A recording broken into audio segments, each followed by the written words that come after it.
Boa noite, caros colegas.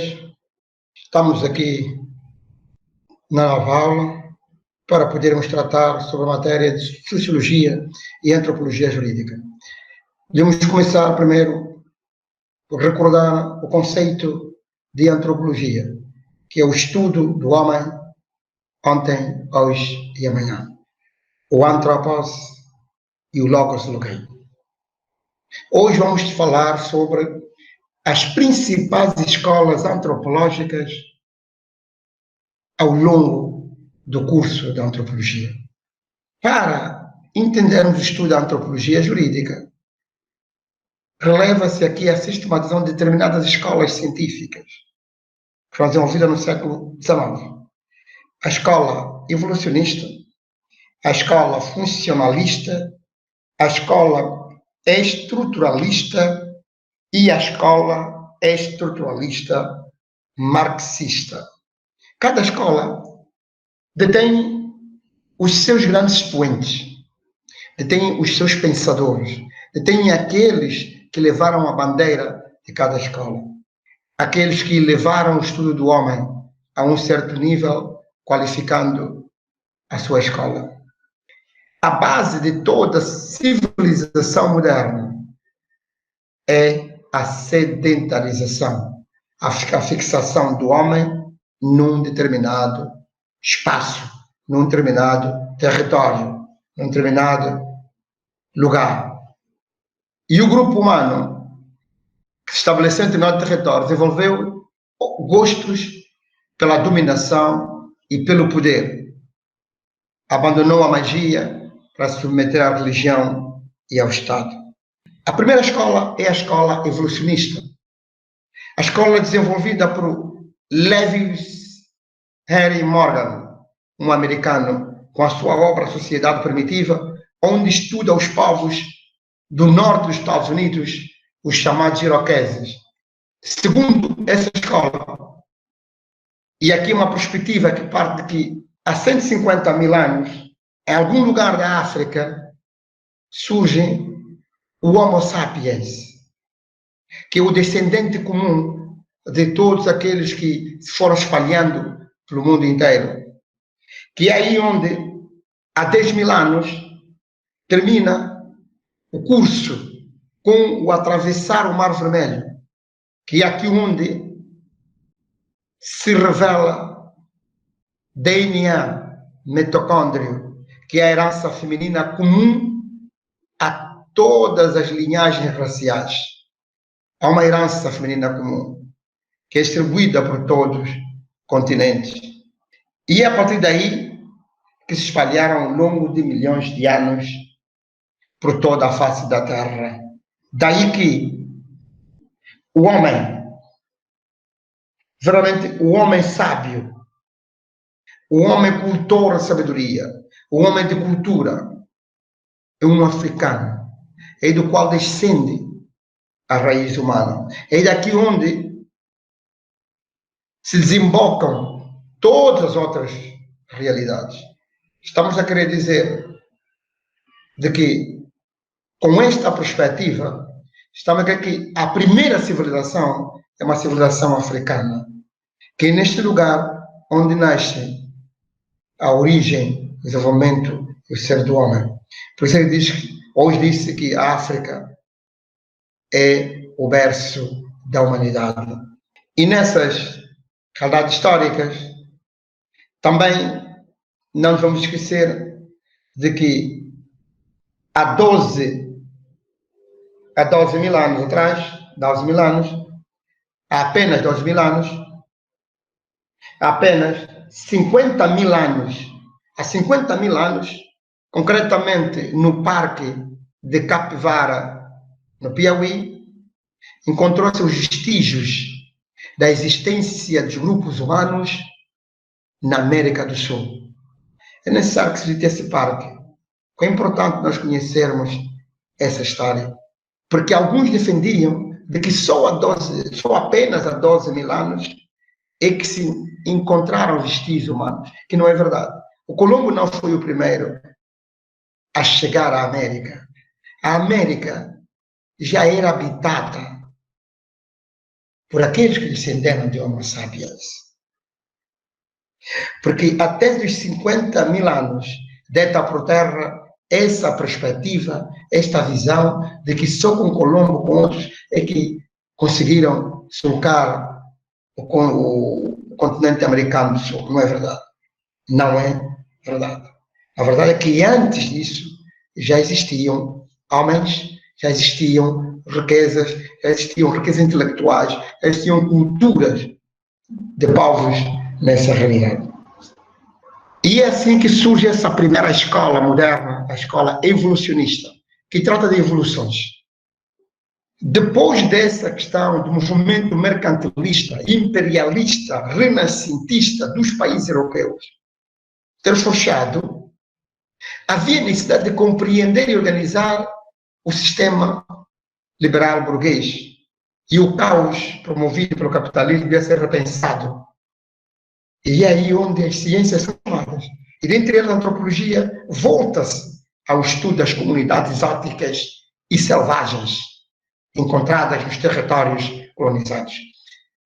Eu não gosto de utilizar o termo exóticas e selvagens, porque o termo exóticas e selvagens dá aqui uma sensação de menosprezo, de abandono, de coisas mínimas, de coisas sem valores, de coisas que não têm pensamento, de coisas que não valem nada. Aqueles que precisam de ser civilizados, que não é verdade. Porque as comunidades encontradas, as culturas encontradas, eram culturas civilizadas, eram culturas organizadas, eram culturas pensantes. Porque é muito normal que alguém que vem impor a sua ideologia, o seu pensamento, a sua forma de viver, vem com termos muito tristes, com termos pejorativos, de querer desprezar, de querer humilhar, de querer arrasar aquilo que de bom é do povo encontrado. E a antropologia científica, nesse momento, passa então a interessar-se pelo diferente, no âmbito do entendimento do homem civilizado, industrial, europeu. E é aqui onde, por um lado, havia aqui a função de colonizar, explorar de forma mercantil esses povos, fazer desses povos como fossem mercadorias, como fossem objetos, como fossem arroz, como fosse feijão, que seja, mas que sejam matérias para serem vendidas, e ver o homem moderno com continuidade daqueles povos considerados mais atrasados.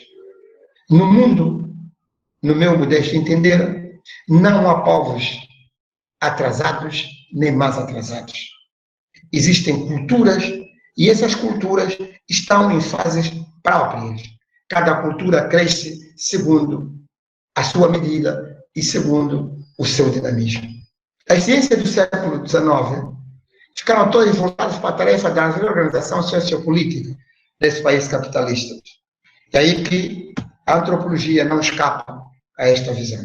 A escola evolucionista é fortemente influenciada pelas ciências biológicas. Estamos a falar aqui do Charles Darwin, o homem que fala sobre a evolução das espécies. Ele começa a estudar e conclui que, na sobrevivência, as espécies devem adaptar-se e só sobrevivem as espécies mais fortes, porque as espécies fracas estão sujeitas à extinção. Na luta pela sobrevivência, só vence o mais forte. O fraco é morto. O fraco desaparece.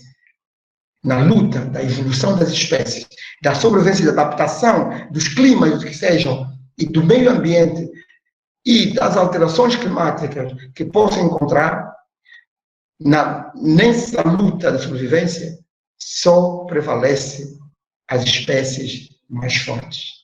As espécies fracas são logo abatidas. E ele ainda conclui mais, o Charles Darwin, dizendo que, geneticamente, os seres vivos podiam ter descendido de uma única existência microbiana primária e que na luta pela sobrevivência sofreram muitas transformações biológicas. E é dessa forma que essa herança passou para as gerações próximas. Todavia, essas teses foram agradando ao homem europeu, que enxergava-se como então o desenvolvido, o superior, o civilizado em relação aos outros na escala de evolução. Que tristeza! Esta escola está profundamente envolvida com a ideia de que certas condições de convívio com a natureza, os grupos humanos se desenvolvem mais ou menos rapidamente em uma mesma direção. Ou seja, independente das condições, o homem desenvolve-se mais ou menos, de forma rápida ou lenta. Esta é a chamada violência material.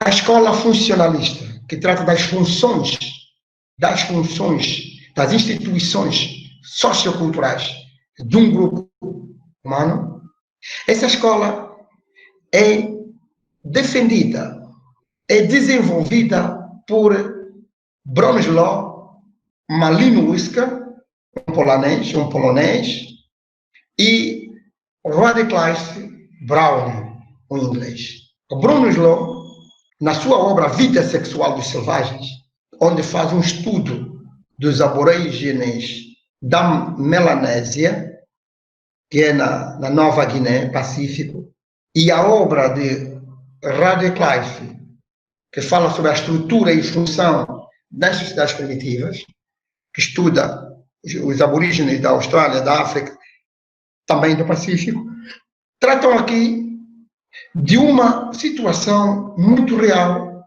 e muito concreta.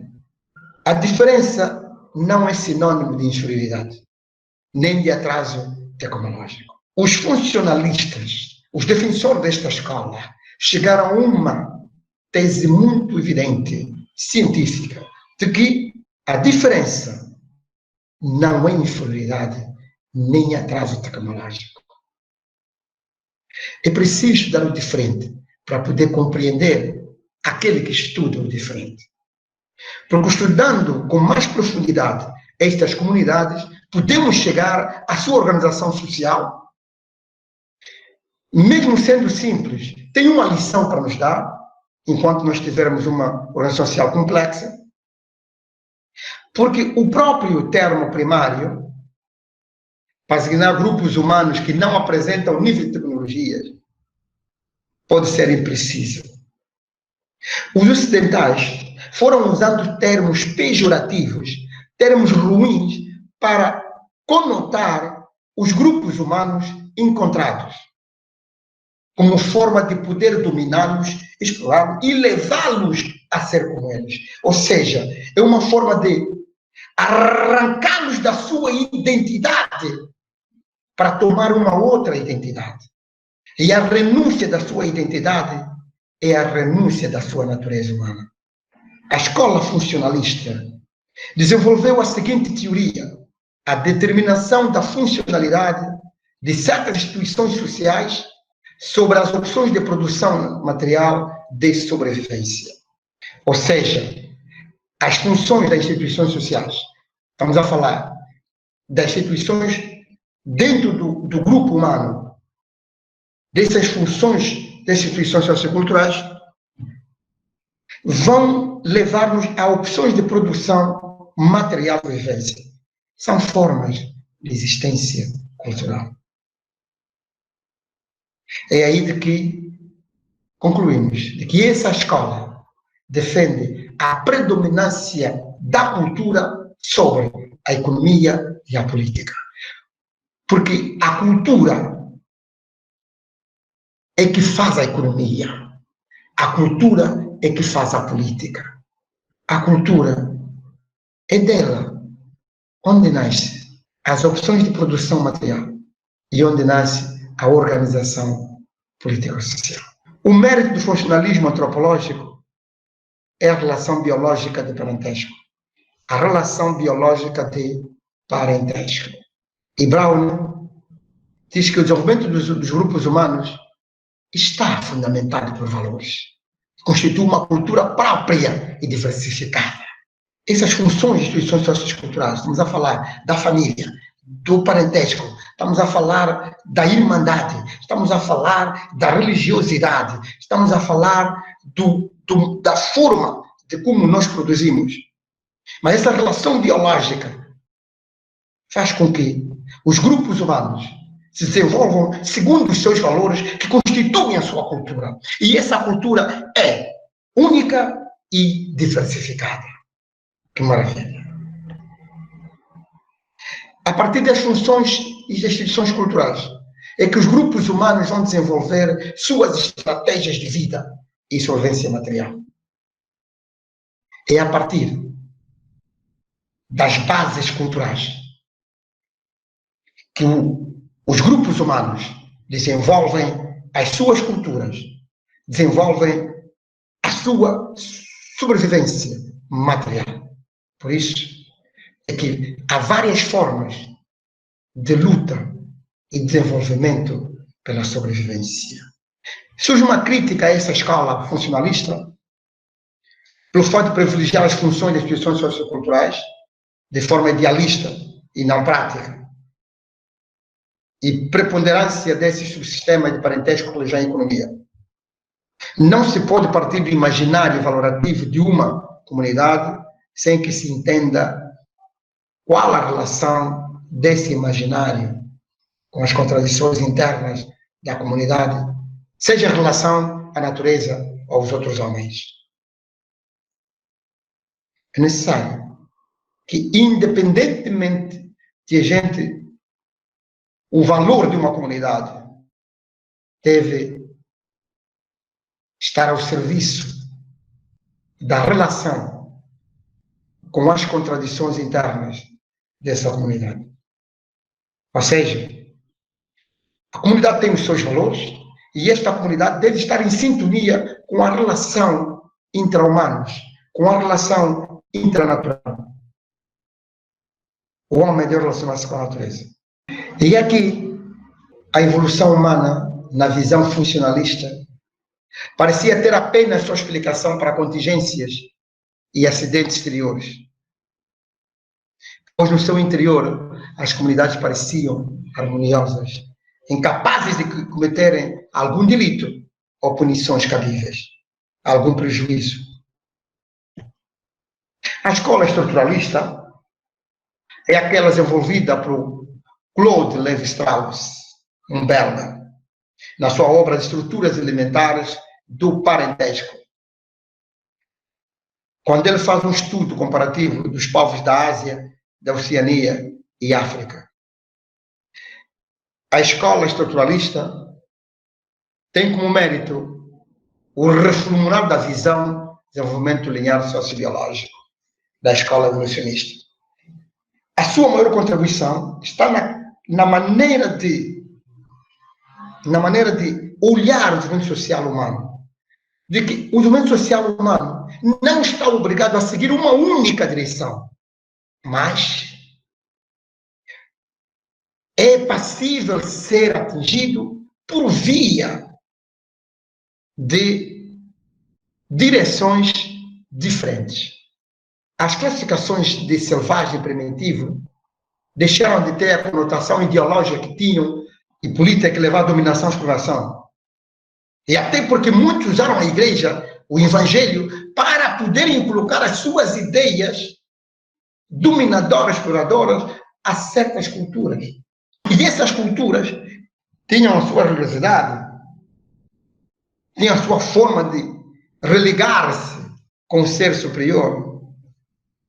E a partir do momento baseado em instituições culturais, criou-se então que os grupos humanos podem ter uma nova visão para um progresso social. Cada grupo humano estabelece funções diferentes para as suas instituições socioculturais e atinge o dever, o progresso. O progresso passa a ser como uma opção de valores culturais que determinam a vida humana desses grupos humanos do que a determinação biológica, natural e tecnológica. Uma crítica também é lançada à escola estruturalista que tem a ver de que as funções de certas instituições culturais não revelam por si mesmas as combinações, sistemas decorrentes. Esse conjunto de relações e formas sociais, de existência material, é que Levi-Strauss vai denominar de estrutura. Conjunto de relações sociais específicos. Relações sociais específicas de uma determinada organização da produção para a vida em grupo. É aí onde o Claude desenvolve a estrutura disso. Independentemente da função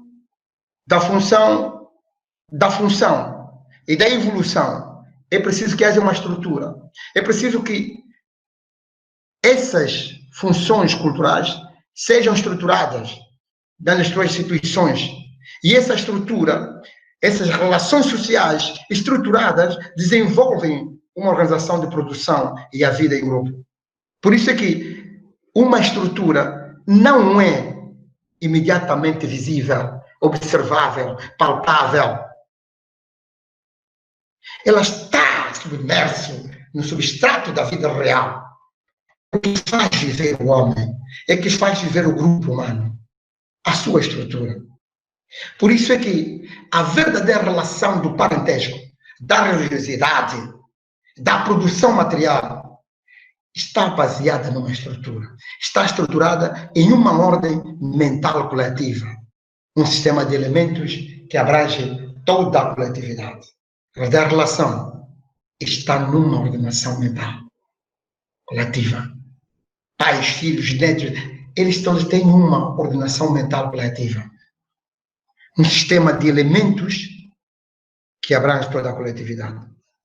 O Levi-Strauss apresenta 3 princípios metodológicos para que essa escola seja estruturalista. Diz que o primeiro princípio, a estrutura é um conjunto determinado de relações. Não há estrutura sem relações. Só a estrutura porque é um conjunto de relações que apresentam transformação constante. O segundo princípio, toda estrutura combina elementos específicos que a compõem. Não admite redução nem dedução. A estrutura combina elementos específicos. É o conjunto determinado de relações, esses elementos específicos relacionais que compõem essa estrutura, que não admitem redução nem dedução. É o ser. As estruturas se unem, como terceiro princípio, formando sistemas sociais complexos. E esses princípios estruturais apontam o dinamismo e múltipla determinação no desenvolvimento dos grupos humanos. A partir desses princípios metodológicos, se desdobram aqui o dinamismo e a múltipla determinação no desenvolvimento dos grupos humanos. É daqui onde surge, então, alguma semelhança entre a escola funcionalista e a escola estruturalista. Porque as duas escolas defendem a necessidade de compreender cada grupo na sua totalidade e na sua complementariedade das suas instituições. Procurar entender o grupo a partir dele mesmo. Não a partir dos outros, mas a partir dele mesmo. Por último, temos a escola estruturalista marxista.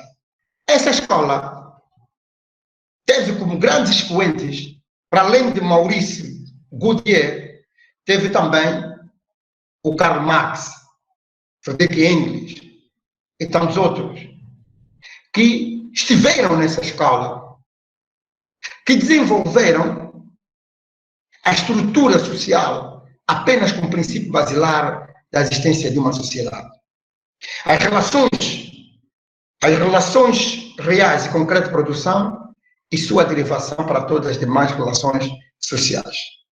A escola estruturalista marxista revela como e de que forma essas estruturas se apresentam em termos de organização pela sobrevivência do grupo. Ou seja, além das estruturas socioculturais, eles criam as estruturas de forma de produção. Estamos a falar da estruturalista marxista.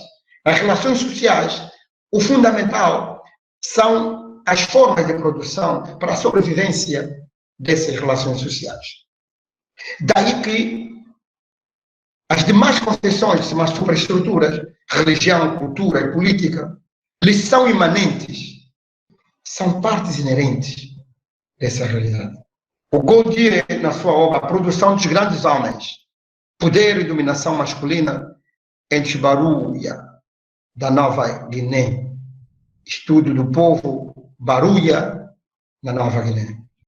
O marxismo antropológico procura entender o desenvolvimento ulterior dessas estruturas como uma maneira de entender, de compreender até que ponto é que eles forçam a transformação, a modificação permanente das superestruturas. Esses conflitos estruturais entre forças produtivas e relações de produção desencadeiam rupturas profundas nas superestruturas. Esse caminho revolucionário criou novos modos e relações de sobrevivência. O Karl Marx, no seu materialismo histórico, já tinha chegado a essa premissa de estruturalismo, quando ressaltou que, na verdade, essas mudanças são influenciadas pela realidade material. Ou seja, só há mudanças quando há influências da realidade material. E ele cria aqui o chamado materialismo histórico e materialismo dialético. E no materialismo histórico, as respostas para os fenômenos sociais estão inseridas nos meios materiais dos sujeitos. Ou seja, diferentes situações materiais criam diferentes sujeitos. Mesmas situações materiais criam os mesmos sujeitos. Diferentes situações materiais, estamos perante diferentes sujeitos.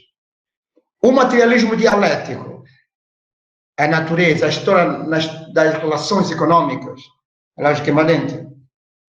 As relações econômicas prescrevem a própria consciência material. E o materialismo histórico funda-se no fator econômico como principal fator condicionante. A concepção histórica está patente no fator econômico. Sem o fator econômico, segundo o materialismo histórico, não há história. O aspecto dialético defende que existem leis que regem, leis supremas, que regem toda a realidade. E já no aspecto histórico, no materialismo histórico, são as leis particulares que governam as transformações econômicas ao longo dos tempos. No dialético, são as leis supremas que vão reger a realidade no seu todo. No histórico, são as particulares que vão governar as transformações econômicas. E aqui nós chegamos a um ponto essencial de que na verdade, na procura da verdade objetiva do pensamento humano, a questão não é teórica, é prática. Porque na prática, onde o homem prova a verdade real, onde o homem prova a verdade da realidade, do poder, a natureza do seu pensamento. E a disputa entre a realidade e não realidade do pensamento traduz uma questão escolástica, aprendizagem. A história pode apresentar-se, de facto, e o faz, por uma multideterminação causal, que não encaminha o desenvolvimento humano social de modo linear e semelhante, mas sim de modo diferente e heterogêneo.